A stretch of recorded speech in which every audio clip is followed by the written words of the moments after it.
Mayaman ang lupain ng Maramag, Bukidnon. Sa Mindanao, isa sa mga patunay rito, ang dami ng nagtatayugang mga puno ng langka. Ang bunga nito, pinapapak, inuulam at isinasahog sa mga panghimagas. Hulog ng langit para sa mga taga rito. Pero hindi para sa ginang na ito na nag-agaw buhay sa ospital. Sakitan siya sa tubo, loy kaayo. Matapos aksidenteng nahulugan o napagsakan ng langka. Ang bilis kaya ng pangyayari, diretso yung pagkahulog niya. Kaya nagpanik kami. Blanco gigo, nga gatulo akong luwa nga ambot, di ko kasabot na adlok naman ko nga basi kung si may tapos ng sawa. May mga nagtatayugang puno ng langka ba sa inyong mga probinsya? Sana magsilbing babala ang pangyayaring ito. Ang langka o jackfruit sa Ingles, pinakamalaking prutas sa buong daigdig. Pero ingat lang at baka ka mabagsakan nito. Umaga nitong January 3, naglaba ang mag-inang Lily at Ruth sa poso sa likod ng kanilang bahay. Pabalik lang siya para tingnan yung washing kung na tapos na bang pag-ikot-ikot. Pagpalakad niya, papunta pa lang doon, diretso yung pagkahulog niya. Si Ruth biglang bumulagta 5 metro kasi mula sa poso. Nabagsakan siya sa bandang ulo ng bunga ng langka. Paglingon ko kasi, nakahiga siya pag ganun, tapos yung kamay nakaganito straight, then yung mata nakamulat. Singgit man to akong kamanguran. Nangayog tabang sa ako Ito nga, dito na mo siya gidala sa ospital ng Ritso.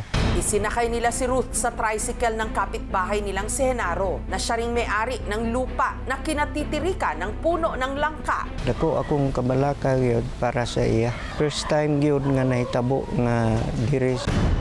Gi-oxygen siya Ritso. Sakitan siya sa tubo, loy kaayo. Nasa pool pala ng langka sa batok si Ruth, kaya siya nagtamo ng injury sa gulugod o spinal cord. Critical talaga ma'am kasi yung pasyente dumating dito, napituan yung utak niya ma'am. Kailangan na intubate yung patient. Talagang impending respiratory failure. Pero dahil walang espesyalista sa ospital, inirekomendang ilipat siya sa mas malaking ospital sa Cagayan de Oro City na halos 4 na oras ang layo. Maramang kong nasyak, blanco gigo. Ang langka na bumagsak kay Ruth narito pa rin sa pinangyarihan ng aksidente. Itong nakahulog sa ulo ng asawa ko, pero sinunod nila dahil sa paniniwala na sumpa. Ang bunga ng langka, tinatayang nasa 4 na kilo ang bigat na hulog sa sobrang pagkahinog sa punong may taas na 24 feet o katumbas ng gusaling may 2 palapag. Sa kabila lang ang lata. Ang durog, ang sa kabila is matigas. Yung nakatama sa kanya, yung matigas. Dito po siya natumba at nandito po yung aritis niya. Sakit kayo. Katulon mo ko ni Agi atong ng lugar dia.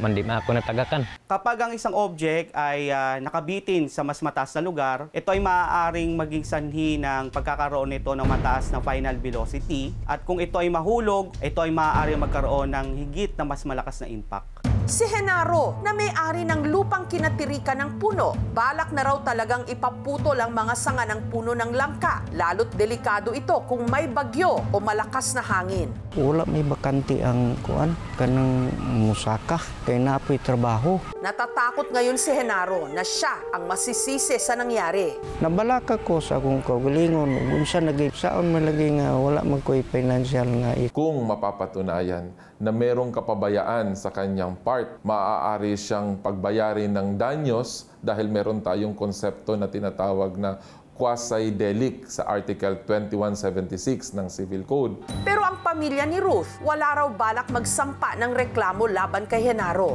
Hindi naman talaga namin sila masisisa, ma'am, dahil hindi naman nila kagustuhan kung anong nangyari sa kina eh. Aksidente talaga lahat. Ako nagpasalamat sa Go sa tungdan nga wala sila'y kahibaos sa ilang kaugalingon parte sa ako.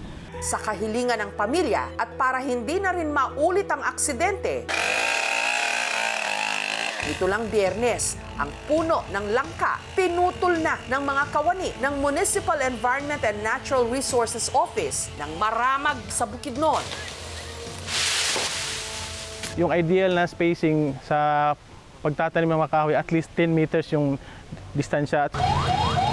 Samantala, matapos ang halos 4 na oras na biyahe mula Bukidnon, nadala na rin sa wakas si Ruth sa Northern Mindanao Medical Center sa Cagayan de Oro. Dumating siya almost more than 24 hours from the injury. So this kind of injury kasi dapat madalian yung diagnosis. Now, ang pasyente ay stable medically, but yung neurologic niya is 0. So meaning paralyzed. Base sa kanyang CT scan, may na-dislocate na buto sa kanyang gulugot. Ito yung bali niya plus dislocation.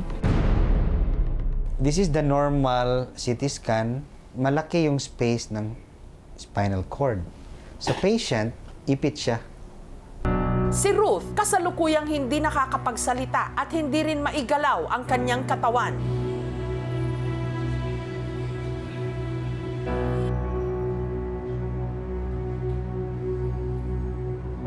Masakit lang doon, aking ina, nahihirapan doon kasi yun ang sumasakit sa isip ko.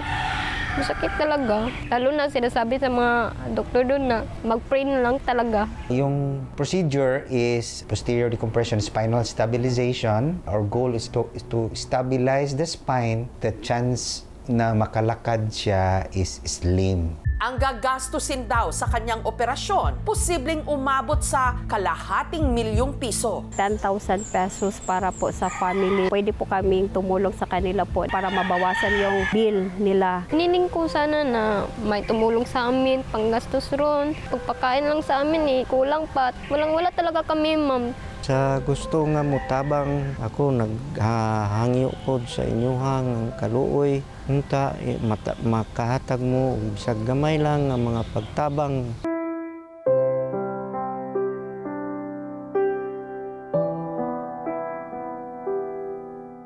Miss ko na talaga siya.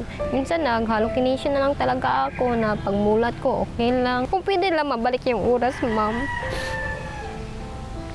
Bakit kasi sa ina ko pa, sa lahat-lahat naman ang ina ko pa. Saan kayo humuhugot ng lakas po ngayon? Sa ibabaw.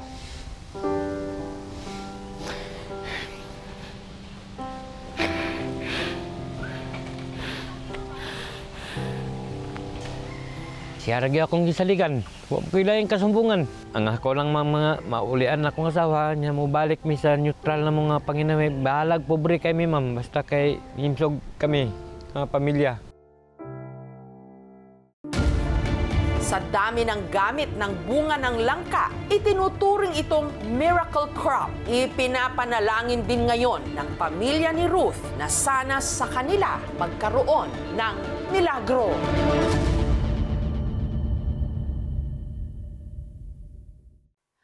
Thank you for watching, mga kapuso. Kung nagustuhan niyo po ang videong ito, subscribe na sa GMA Public Affairs YouTube channel.